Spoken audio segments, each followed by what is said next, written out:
My fellow Americans, I'm speaking to you tonight from the Oval Office. Before I begin, let me speak to important news from earlier today. After 8 months of nonstop negotiation, by my administration,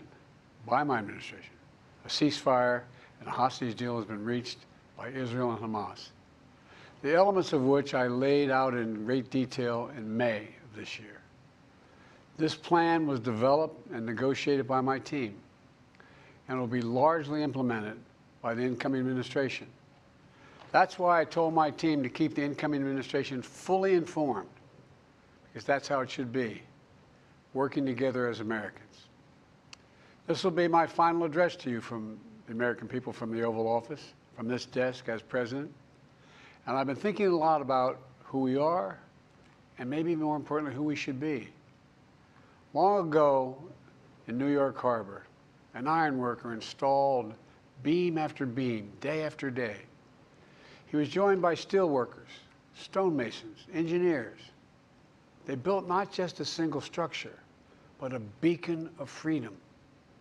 The very idea of America was so big, we felt the entire world needed to see. The Statue of Liberty, a gift from France after our Civil War. Like the very idea of America, it was built not by one person, but by many people, from every background and from around the world. Like America, the Statue of Liberty is not standing still. Her foot literally steps forward atop a broken chain of human bondage. She's on the march, and she literally moves. She was built to sway back and forth to withstand the fury of stormy weather, to stand the test of time because storms are always coming. She sways a few inches, but she never falls into the current below. An engineering marvel. The Statue of Liberty is also an enduring symbol of the soul of our nation. A soul shaped by forces that bring us together and by forces that pull us apart. And yet through good times and tough times, we've withstood it all. A nation of pioneers and explorers, of dreamers and doers, of ancestors native to this land, of ancestors who came by force, a nation of immigrants who came to build a better life, a nation holding the torch of the most powerful idea ever in the history of the world, that all of us are created equal, that all of us deserve to be treated with dignity, justice, and fairness, that democracy must defend and be defined and be imposed, moved in every way possible. Our rights, our freedoms, our dreams. But we know the idea of America, our institution, our people, our values that uphold it are constantly being tested. Ongoing debates about power and the exercise of power, but whether we lead by the example of our power or the power of our example, whether we show the courage to stand up to the abuse of power or we yield to it. After 50 years at the center of all of this, I know that believing in the idea of America means respecting the institutions that govern a free society, the presidency, the Congress, the courts, a free and independent press, institutions that are rooted, they just might not reflect the timeless words, but they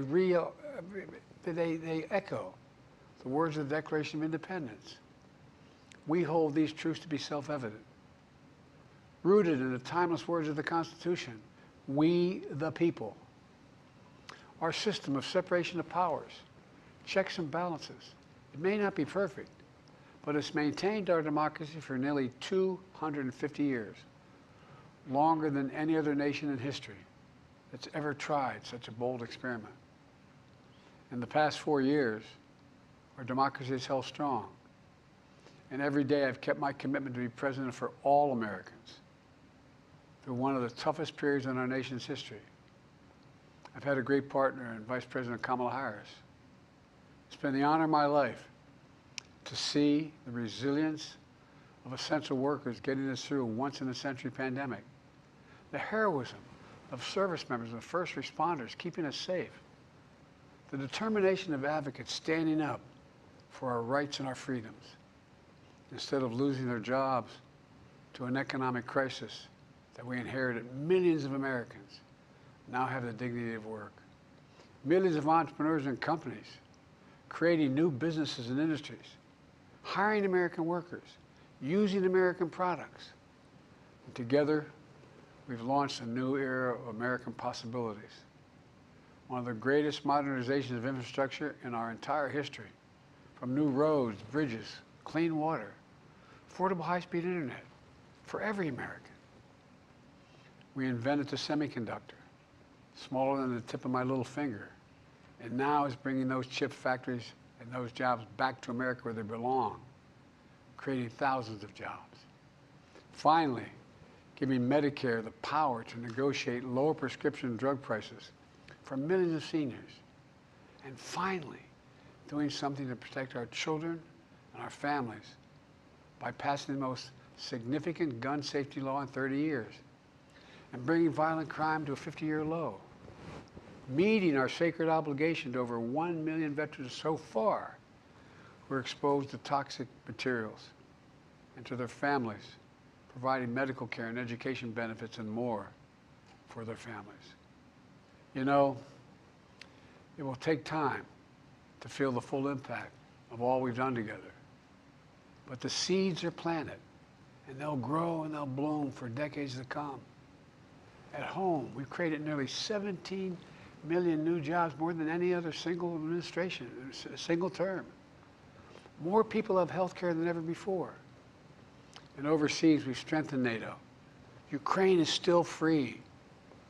And we pulled ahead of our competition with China, and so much more. I'm so proud of how much we've accomplished together for the American people. And I wish the incoming administration success, because I want America to succeed. That's why I've upheld my duty to ensure a peaceful and orderly transition of power, to ensure we lead by the power of our example. I have no doubt that America is in a position to continue to succeed. That's why my farewell address tonight, I want to warn the country of some things that give me great concern. This is a dangerous and that's a dangerous concentration of power in the hands of a very few ultra-wealthy people. And the dangerous consequences if their abuse of power is left unchecked. Today, an oligarchy is taking shape in America of extreme wealth, power, and influence that literally threatens our entire democracy, our basic rights and freedoms, and a fair shot for everyone to get ahead.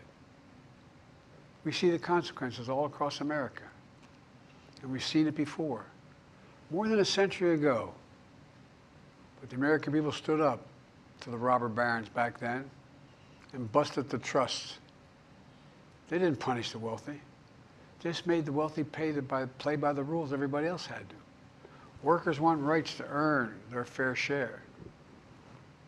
You know, they were dealt into the deal, and it helped put us on a path to building the largest middle class, the most prosperous century any nation in the world has ever seen. And we've got to do that again. In the last 4 years, that is exactly what we've done. People should be able to make as much as they can, but play by the same rules. Pay their fair share of taxes. So much is at stake. Right now, the existential threat of climate change has never been clearer. Just look across the country, from California to North Carolina. That's why I signed the most significant climate and clean energy law ever in the history of the world, and the rest of the world is trying to model it now. It's working, creating jobs and industries of the future. Now, we've proven we don't have to choose between protecting the environment and growing the economy. We're doing both. But powerful forces want to wield their unchecked influence to eliminate the steps we've taken to tackle the climate crisis, to serve their own interest for power and profit. We must not be bullied into sacrificing the future of our children and our grandchildren. We must keep pushing forward and push faster. There's no time to waste. It's also clear that American leadership in technology is an unparalleled source of innovation that can transform lives. We see the same dangers of the concentration of technology, power, and wealth. You know, his farewell address, President Eisenhower spoke of the dangers of the military-industrial complex.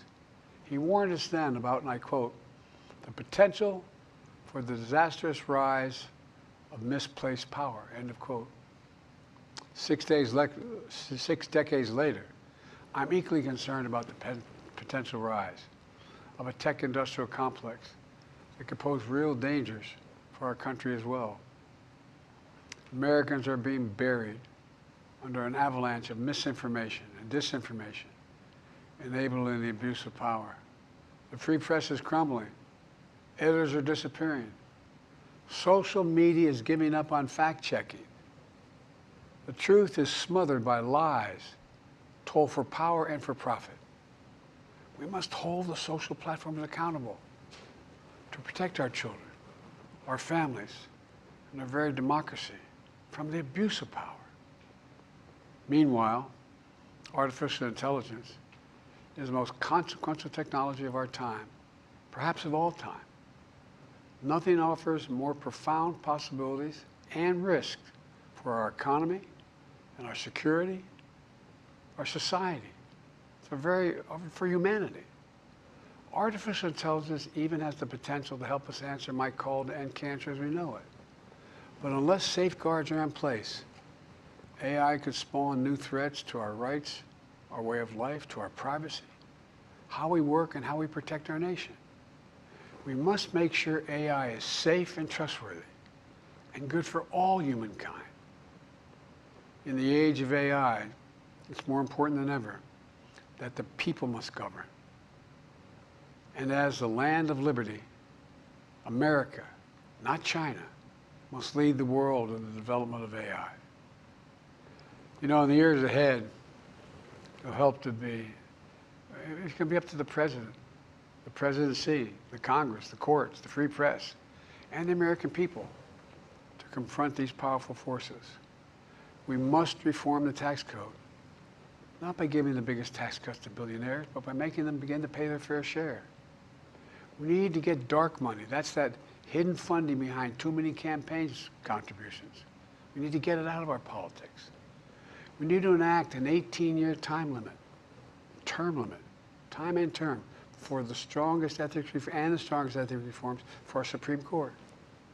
We need to ban members of Congress from trading stock while they're in the Congress.